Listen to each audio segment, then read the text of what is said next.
Boa noite, pessoal. Agora a gente vai falar sobre a terceira aula, que é a continuação dos dos neurotransmissores e seus sistemas de receptores, a terceira e penúltima aula.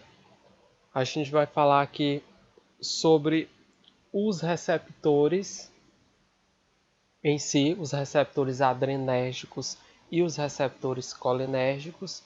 Os receptores adrenérgicos são aqueles do sistema nervoso simpático, que são mediados pela noradrenalina, e os receptores colinérgicos são do sistema nervoso parasimpático, mediado pela acetilcolina. Então vamos com calma para prestar bem atenção e entender. Vamos falar primeiramente dos receptores adrenérgicos. Os receptores adrenérgicos, eu tenho os alfa-adrenérgicos e eu tenho os beta-adrenérgicos. Dos alfas eu tenho o alfa 1 e o alfa 2. Do beta eu tenho beta 1, beta 2, beta 3. Calma que mais lá na frente eu vou falar como que cada tipo de receptor desse vai agir na célula, vai agir no órgão e qual a função dele para tal órgão em que ele vai agir. Mas antes é necessário fazer uma nota de que a noradrenalina, que o NA, ela vai facilitar o funcionamento normal do sistema nervoso simpático. Isso é óbvio. Por quê? Porque o sistema nervoso simpático, que é o sistema nervoso adrenérgico, ele vai ser mediado pela noradrenalina. Enquanto a adrenalina, que é considerado um neurohormônio, ela vai aumentar a resposta de lute ou fuja, ok? Vamos passar adiante. Dentro do sistema nervoso central, eu vou ter os receptores alfa 1 e beta 1, alfa 2 e beta 2. O alfa 1 e beta 1, eles vão excitar o sistema nervoso central, enquanto o alfa 2 e o beta 2 vão inibir a ação do sistema nervoso central. Cuidado aqui para não confundir com agonista e antagonista. Agonismo e antagonismo é assunto para a última e quarta aula, ok? Por enquanto vamos nos focar nesse assunto aqui, ok? É o seguinte, enquanto a noradrenalina ela vai facilitar o funcionamento normal do sistema nervoso simpático, a adrenalina, assim como a noradrenalina e a dopamina, elas vão aumentar a resposta de lute ou fuja. No caso aqui, mais, tipo 90% a adrenalina. O que é que a adrenalina ela vai fazer no nosso organismo? Ela é responsável pelo processamento do humor, pelo processamento da ansiedade e pelo processamento sensorial, ok? As catecolaminas podem produzir medo, ansiedade, agressividade, irritabilidade e explosões emocionais. Mas o que é que são essas catecolaminas? Eu acabei de falar, é a adrenalina, a noradrenalina e a dopamina. Como o próprio nome já sugere, catecolaminas, aminas, são 3 aminas que a gente tem aqui. A gente tem aqui uma amina secundária, uma amina primária e outra amina primária. Vejam que a única diferença da adrenalina para a noradrenalina é apenas um único átomo de hidrogênio. Isso é bastante importante porque vai alterar demais a função desses dois neurotransmissores, como a gente vai ver mais adiante, ok? Vamos passar. Isso aqui que eu tentei desenhar aqui, representei aqui no triângulo, é a medula, na verdade, não a medula, é o córtex e a medula da glândula suprarrenal, que fica lá em cima dos rins. Esse triângulo maior representa o córtex dessa glândula e o triângulo menor representa a medula dessa glândula. Como a gente já viu no vídeo passado, vai ser lançado um potencial de ação aqui, que vai despolarizar essa membrana, e aí vai soltar neurotransmissores. Qual o tipo de neurotransmissor que vai ser soltado aqui? Acetilcolina. Aí a acetilcolina vai se ligar aos receptores nicotínicos e vão liberar a noradrenalina, ok? Isso aqui funciona tanto para o sistema nervoso simpático quanto para o sistema nervoso parasimpático. A diferença dos dois vai ser apenas depois do gânglio, ou seja, no finalzinho do neurônio pós-ganglionar com a célula efetora, que pode ser um órgão, uma glândula ou outra célula nervosa, ok? A adrenalina, representado pelo A aqui, ela é um neurohormônio do sistema nervoso simpático, certo? Ou seja, ela é fabricada aqui na glândula adrenal, ok?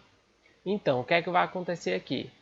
Essa acetilcolina, como eu falei aqui, ela vai ser liberada no bulbo terminal do neurônio pré-ganglionar. Lembrando que essa é a seção do sistema nervoso simpático, porque eu não vou ter neurônio pós-ganglionar. Aqui eu só vou ter neurônio pré-ganglionar, porque ele vai diretamente no órgão efetor, que no caso aqui é a glândula suprarrenal.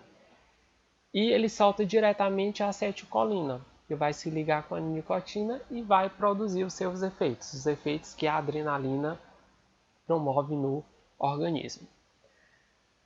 Certo. Perdão, os efeitos que a noradrenalina vai fazer no organismo. Então é o seguinte, quando é secretado noradrenalina, essa noradrenalina ela é um neurotransmissor que é produzido e secretado na glândula suprarrenal, assim como a adrenalina. Os dois, noradrenalina e adrenalina, diferença único átomo de hidrogênio, diferença química. Os dois são produzidos na glândula suprarrenal. Só que olha só o que é que acontece. 10% é de noradrenalina, que é o neurotransmissor produzido e secretado. Os outros 90% vão ser de adrenalina. E junto com esses 90% de adrenalina, o que é que vai ocorrer?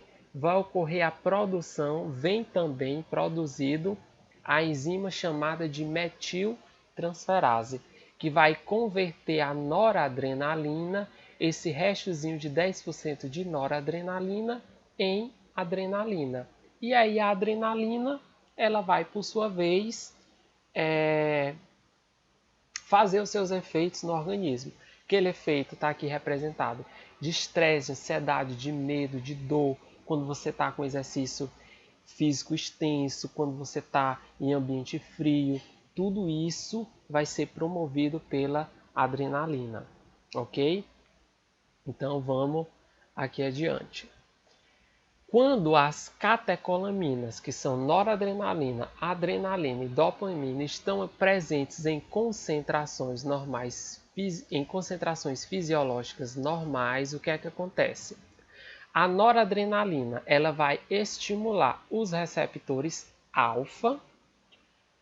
A adrenalina vai estimular os receptores beta. E a dopamina, por sua vez, vai estimular os receptores D. Ok?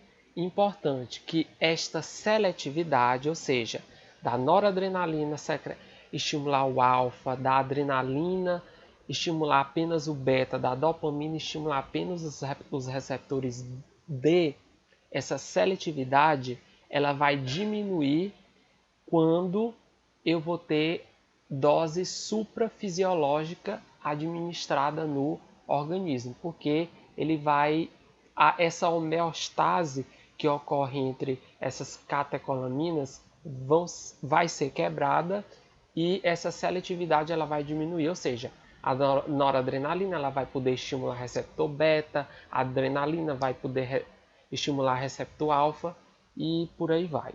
Entenderam? essa seletividade ela diminui, ela não acaba, mas ela diminui, certo? Agora vamos falar de cada receptor. Os receptores alfa-1 adrenérgicos. Eles são receptores pós-sinápticos, ou seja, só interessa depois do gânglio, certo? Outra característica dele, eles são mensageiros secundários, IP3 e DAG, que é o DAG. Mas o que é que são mensageiros secundários? Vamos lá. Coloquei aqui representado. Esse círculo aqui é uma célula, certo? Aqui eu tenho receptores normais de célula. Aqui eu tenho a droga a ser administrada e o receptor para essa respectiva droga. Quando eu tenho o sistema como se fosse o sistema chave-fechadura, ou seja, quando eu tenho o complexo droga-receptor, quando esse sistema droga-receptor ele é formado, ocorre uma corrente ou uma cascata de eventos celulares que é ativadas, que vai acabar nos efeitos bioquímicos e fisiológicos da droga em questão. Aí como é que isso é chamado? Isso é denominado de transdução de sinal, certo? Na célula também eu vou ter os receptores de membrana, certo? Esses receptores de membrana podem influenciar a permeabilidade da membrana diretamente para certos íons. Quando a membrana torna-se mais permeável, a ação do medicamento em si ela vai ser mais rápida, pode durar apenas segundos, certo? Ou também eu vou ter receptores de membrana que vão ser aqui eu tenho um receptor de membrana normal. Ou então também eu vou ter receptores de membrana que podem vir acoplados a uma proteína, que é chamada de proteína G, representado por esse pentágono aqui. Isso aqui é uma proteína G e aqui eu tenho um receptor de membrana ligado aqui a essa proteína G, né? Então, esse receptor de membrana, que por sua vez é ligado a essa proteína G, é que eu vou chamar de mensageiros secundários. Então, praticamente todos os neurotransmissores, eles vão ser mediados, eles vão ter mensageiros secundários, eles não vão estar ali lindos só na célula esperando a droga, o fármaco, ele ser encaixado, não. Vai ter a proteína G, vai ter o mensageiro secundário, aí é que vai chegar a droga. Entendido? Aí eu tenho de vários tipos. No caso aqui dos alfa-1 adrenérgicos, eu vou ter mensageiro secundário IP3 e DAG, que a função deles aqui não é o objeto do nosso estudo, ok? Uma outra função dos receptores alfa-1 adrenérgico é a estimulação desses receptores produzir a contração da musculatura lisa. Então eles vão produzir alfa-1, eles vão produzir o quê? Contração da musculatura lisa, certo? Então, se eu quero promover a contração da musculatura lisa no organismo, eu vou administrar um medicamento que tenha receptor alfa-1 adrenérgico. Ok? Vamos lá. E esses receptores alfa-1 adrenérgicos, eles estão presentes onde? Na musculatura lisa dos vasos. Se eles vão contrair, eles vão produzir uma vasoconstrição e vão elevar a pressão arterial. Aí entra as medicações que são responsáveis para tirar o paciente que chega com hipotensão no pronto-socorro, vamos dizer assim. No músculo radial, que é o músculo dilatador das pupilas, ele produz midríase, ou seja, ele vai dilatar. No trígono, que é a área triangular entre as aberturas dos dois ureteres e a abertura da uretra na parte interna da bexiga e na saída da bexiga, vai promover a ejaculação. E no trato gastrointestinal, vai promover a contração da musculatura lisa dos esfíncteres. Então, vai promover a contração do esfíncter esofagânico superior, esfíncter esofagiânico inferior, vai promover também a contração do esfíncter pilórico, né, da cárdia também, do esfíncter cárdia, e por aí vai, ok? Eu tenho também os receptores alfa-2 adrenérgicos. Os receptores alfa-2 adrenérgicos, quais são as características e funções dele? Eles são receptores pré-sinápticos, ou seja, estão antes do gânglio, encontrados nos neurônios simpáticos, ok? Observação: tem algumas plaquetas sanguíneas e alguns tecidos pós-sinápticos que podem possuir receptores alfa-2. Isso são apenas algumas exceções. Eles vão diminuir a estimulação do CAMP. Esse CAMP é outro tipo de receptor secundário, certo? De receptor secundário não, perdão, de mensageiro secundário, assim como o IP3 e o CAMP, assim como o IP3 e o diacilglicerol, que é o DAG.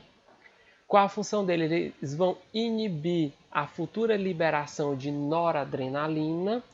Inibindo a função de noradrenalina, eles vão diminuir o fluxo simpático. Por quê? Ora, a adrenalina ela vai exercer sua função no sistema nervoso simpático. Se vai diminuir o fluxo de adrenalina, se diminui a futura liberação, inibe a futura liberação de adrenalina, de noradrenalina, vai diminuir o fluxo simpático também. Menor secreção de insulina no pâncreas pelas células betas das ilhotas de Langerhans, menor diminuição do humor aquoso nos olhos e menor mediação da agregação plaquetária. Tudo isso os receptores alfa-2 adrenérgicos vão fazer, ok? Os receptores beta-1 adrenérgicos. Falamos dos alfa, agora vamos falar do beta. Isso aqui é um pouco cansativo, mas olhando os slides, estudando direitinho, dá para aprender sem decorar. Os receptores beta-1 adrenérgicos, eles são pós-sinápticos e de mensageiro secundário eu tenho CAMP. E onde é que são encontrados esses receptores beta-1 adrenérgicos? No coração. Eles vão produzir efeitos cardíacos positivos, ou seja, eles vão aumentar a frequência cardíaca, a contração do miocárdio, a despolarização do nódulo sinoatrial e melhorar também o relaxamento do miocárdio. E vai aumentar a secreção de renina, ativando o sistema de renina-angiotensina-aldosterona. O sistema renina-aldosterona-angiotensina. Ok? Agora os receptores beta-2 adrenérgicos, eles são também pós-sinápticos, eles têm como mensageiro secundário, vocês estão vendo aí que todos têm um mensageiro secundário, né? O CAMP. Eles vão fazer o relaxamento da musculatura lisa, vão promover a glicólise e a gliconeogênese e algum grau de contração das fibras musculares esqueléticas, ok? E esses receptores beta-2 adrenérgicos, eles estão presentes onde? Na musculatura lisa vascular dos vasos sanguíneos dos músculos esqueléticos. Eles vão produzir vasodilatação. Na musculatura lisa bronquial, vão produzir broncodilatação. E no fundo do útero, vão fazer o relaxamento do útero grávido. Fazendo isso, o relaxamento do útero grávido, eles podem ser usados para evitar um parto prematuro, ok? Agora a gente tem os receptores beta-3 adrenérgicos. Os beta-3 adrenérgicos, eles são pós-sinápticos, também são pós-sinápticos, tem como mensageiro secundário o CAMP estão presentes no tecido adiposo. Eles vão estimular a lipólise, liberando triglicerídeos e ácidos graxos na corrente sanguínea. Agora a gente vai falar mais rapidamente dos receptores colinérgicos, né, que são os receptores lá do sistema nervoso parasimpático, vão ser mediados pela acetilcolina. Eu vou ter os muscarínicos M1, M2 e M3. Receptor colinérgico muscarínico 1. Eles são chamados de receptores neurais, tem como os mensageiros secundários o IP3 e o DAG. Eles são encontrados no sistema nervoso central, apesar da gente estar falando em sistema nervoso periférico, eles também são encontrados no sistema nervoso central. Também em gânglios autônomos e em terminações nervosas pré-sinápticas. Eles têm a função similar aos receptores pré-sinápticos alfa-2, mas funcionam em termos de liberação de acetilcolina, ok? Passando adiante, eu tenho os receptores colinérgicos muscarínicos 2. Eles são chamados de receptores cardíacos, diminui o nível de CAMP, que é um mensageiro secundário, e é encontrado no tecido cardíaco supraventricular, lá no nódulo sinoatrial e atrioventricular. Ele vai diminuir a velocidade de transmissão do nódulo sinoatrial lá para o atrioventricular, fazendo com que reduza a frequência cardíaca. E por último, os receptores colinérgicos muscarínicos 3. Eles vão ser receptores de musculatura lisa e glandular, vão estar presentes em glândulas. Como mensageiros secundários, vão ter o IP3 e o DAG, e eles vão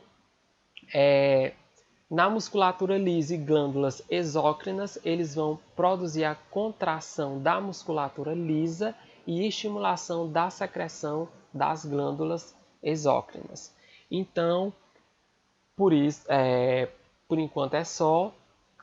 Amanhã eu vou fazer o outro vídeo, que aí sim eu vou dar exemplo de algumas medicações, vou resolver algumas questões e a gente vai fechar o nosso assunto desses sistemas dos neurotransmissores e os seus sistemas de receptores, ok? Obrigado.